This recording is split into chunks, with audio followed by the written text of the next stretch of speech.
అంటే అంత పెద్ద ఓటుకు నోటు జరిగినప్పుడు ఎందుకు సార్ ఏమి ఎవరు అంటే దాన్ని ఒకసారిగా అది హర్షపై ఓటుకు నోటు రేవంత్ రెడ్డి గారు ఇట్రా అదే మొత్తం ఆయన మన స్టీఫెన్సన్ గారిని మన లోపల ఏమైందో కొన్ని తెలివై కదా మనకి ఏమన్నా ఉంటుందా సార్ అంటే ఇది ఉన్న మాట అడుగుతున్నాను సార్ నిజంగా నాకు కూడా పెద్ద మిస్టరీ ఇది తెలియదు. నేను తెలిస్తే ఇప్పుడు హైకోర్టు గురించి మీరు అన్నారు, నేను చెప్పిన వీటి మీద నాకు ఐడియా లేదు.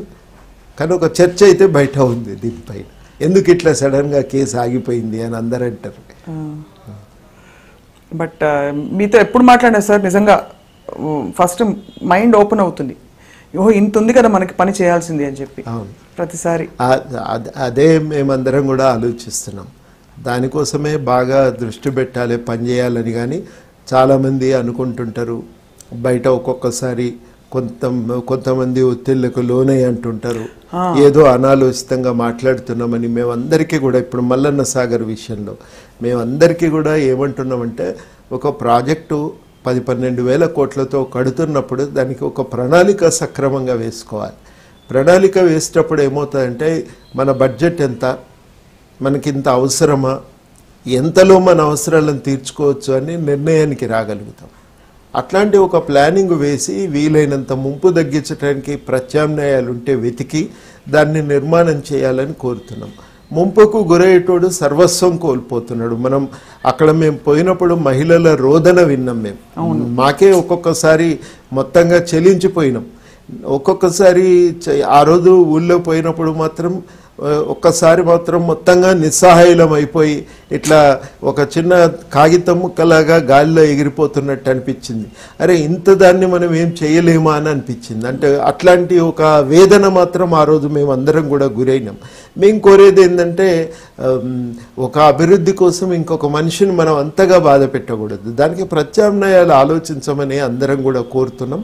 వాళ్ళకు కూడా న్యాయసమ్మతంగా ఉండే విధంగా ఒక ప్రత్యామ్నాయమైన బతుకును చూపించగలగాలి మనం అందరం కలిసి, అది మేము కోరుకుంటున్నాం.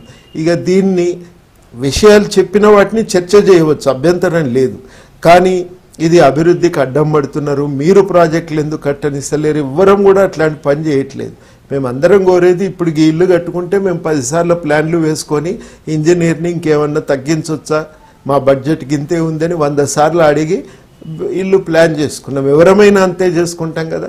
మరి ప్రాజెక్టు 10-12 వేల కోట్లు పెట్టేటప్పుడు దానికి ప్రాజెక్ట్ రిపోర్ట్ ఉండాలి. అది ప్రత్యామ్నాయాలు అన్నీ ఆలోచించి తయారు చేసుకుని అప్పుడు దాన్ని అమలు చేస్తే ఇబ్బందులు ఉండవు. అంటే ఇప్పుడు అవన్నీ చేయకుండా చేస్తున్నారంటారు? లేదు కదా, రిపోర్టే లేదు ఇప్పటి వరకు, ప్రాజెక్ట్ రిపోర్ట్ లేదు. విచిత్రం ఏంటంటే డిజైన్ పూర్తి కాకముందే భూసేకరణ మొదలైంది. ఇట్లాంటి అది మాత్రం చాలా లోపం వస్తుంది. అంటే భూసేకరణ కాబట్టి ఎవరైనా ప్రాజెక్టు వద్దని ఎవరైనా తెలంగాణలో రావాలి, కానీ జాగ్రత్తలు పాటించకపోతే ఇగో మళ్ళీ ఈ వీసీల నియామకంలాగా అవుతుంది. ఇట్లాంటి గందరగోళాలకు దారి తీయొద్దు అని చెప్పి మేమందరం కూడా కోరుకుంటాం. మిషన్ కాకతీయ కథ ఏమైంది సార్? మిషన్ కాకతీయ జరుగుతున్నది, కానీ దాంట్లో కూడా మేము ఫీల్డ్ విజిట్ అనుకున్నాం, కానీ మరి వాన్ల ఫలితంగా చేయగలమో లేదో తెలియదు. కొంత దాంట్లో కూడా కాంట్రాక్టర్ల ప్రయోజనాలను పక్కన పెట్టి నేను అనుకోవటం, నెక్స్ట్ విడత మేము మిషన్ కాకతీయ ఇచ్చేటప్పుడు ఈ విషయంపై మేము ఖచ్చితంగా మాట్లాడతాం. ఈ పద్ధతిలో దీన్ని మనం ఎక్కువ బాగు చేయలేం, ఎందుకంటే చివరికి కాంట్రాక్టర్ల ఒత్తిడి బాగా పెరిగిపోతుంది. దాని బదులు ఊరంతా కలిసి దాన్ని చేసుకునే విధంగా ఒకసారి ఇచ్చి చూద్దాం. 2 సార్లు కాంట్రాక్టర్లు వాళ్లకు ఎక్కువ మేలు జరిగింది, ప్రజలకు తక్కువ లాభమైంది. ఈసారి నుంచి చేసేటప్పుడు ప్రజలకు కాంట్రాక్టు అప్పజెప్పి గ్రామ పంచాయతీ ఆధ్వర్యంలో అది సరిగ్గా జరిగేటట్టుగా ఒక ప్రయత్నం చేస్తే అది డీసెంట్రలైజ్ అవుతుంది. మొత్తం డీసెంట్రలైజ్డ్ మోడల్ ఒక ప్రయత్నం ఆ రకంగా జరిగితే బాగుంటుందని నాకు అనిపిస్తున్నది. నెక్స్ట్ టైం వచ్చేటప్పుడు మిషన్ కాకతీయ నెక్స్ట్ ఫేజ్లో మేము అట్లాంటి ప్రత్యామ్నాయాలు ప్రభుత్వం ముందు ప్రతిపాదనలో పెడతాం.